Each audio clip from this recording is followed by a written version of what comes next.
नमस्कार दोस्तों, दरभंगा रॉक्स में आपका स्वागत है। वो कलाकृति जिसने मिथिला को पूरी दुनिया में पहचान दिलाई, नाम दिलाया, वो शख्सियत जिसके मुरीद पूर्व राष्ट्रपति डॉक्टर कलाम थे। मिथिला की बेटी दुलारी देवी को पद्म सम्मान मिला है। जी हाँ दोस्तों, मिथिला के लिए गौरव का पल है कि मिथिला की बेटी को मिथिला पेंटिंग के लिए ये सम्मान के लिए चुना गया है और पद्मश्री सम्मान इन्हें मिलेगा। आपको बता दें कि मिथिला की ये बेटी दुलारी देवी मिथिला पेंटिंग ज़बरदस्त बनाती हैं। इनकी कलाकृति देश दुनिया में बहुत मशहूर है और ये इन्होंने कामयाबी की ऐसी गाथा लिखी है जिसे कोई भी सुनकर प्रेरणा ले सकता है। और ये एक मामूली गरीब परिवार से जुड़ी हुई दुलारी देवी हैं और ये मिथिला पेंटिंग की कलाकार हैं। 12 साल की उम्र में इनकी शादी हुई थी और कर्पूरी देवी जो बहुत प्रख्यात कलाकृति बनाती हैं, उनके यहाँ ये झाड़ू पोछा लगाया करती थीं। तो इतने जो है वो सामान्य और गरीब परिवार से जुड़े होने के बावजूद जब इन्होंने हाथ में पेंटिंग की शुरुआत की और करची से जो है पेंटिंग शुरू की, तो इनकी पेंटिंग जो है से जाहिर हुआ कि ये इनके अंदर कितना बड़ा कलाकार छिपा हुआ है।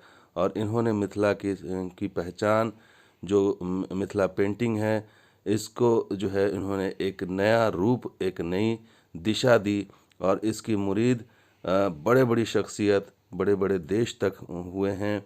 और आपको बता दें कि दुलारी देवी अब तक 7,000 मिथिला पेंटिंग विविध विषयों पर बना चुकी हैं और 2012-13 में दुलारी देवी को राज्य सरकार की तरफ से सम्मानित भी किया जा चुका है।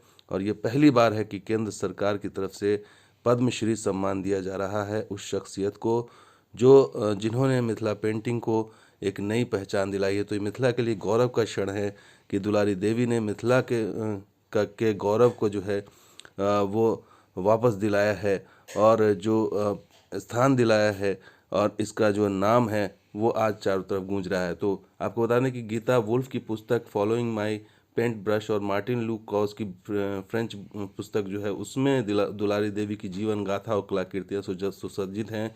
इसके अलावा इग्नो के लिए मैथिली में तैयार किए गए पाठ्यक्रम के मुख्य पृष्ठ पर इनकी पेंटिंग चुनी गई। इसके अलावा पटना में बिहार संग्रहालय के उद्घाटन के मौके पर मुख्यमंत्री नीतीश कुमार ने खुद दुलारी देवी को विशेष तौर पर आमंत्रित किया था। तो ये पहचान दिलाई है दुलारी देवी ने और मिथिला के पेंटिंग को लेकर के इन्होंने जो जीवन, इनका जो संघर्ष गाथा है या इन्होंने जो राह दिखलाई है वो वाकई प्रेरणा देने लायक है। और ये पहली बार है कि मिथिला पेंटिंग को पद्मश्री के रूप में सम्मानित किया जा रहा है, जो मिथिला के लिए बहुत ही गौरव का पल है। तो दोस्तों, ये वीडियो कैसा लगा ज़रूर लाइक कीजिए, शेयर कीजिए, कमेंट कीजिए, सब्सक्राइब कीजिए। कुछ और वीडियो के साथ हाजिर होंगे। आप देखते हैं दरभंगा रॉक्स और हमारा सहयोगी बिहार स्पॉट भी। शुक्रिया, धन्यवाद, जय हिंद।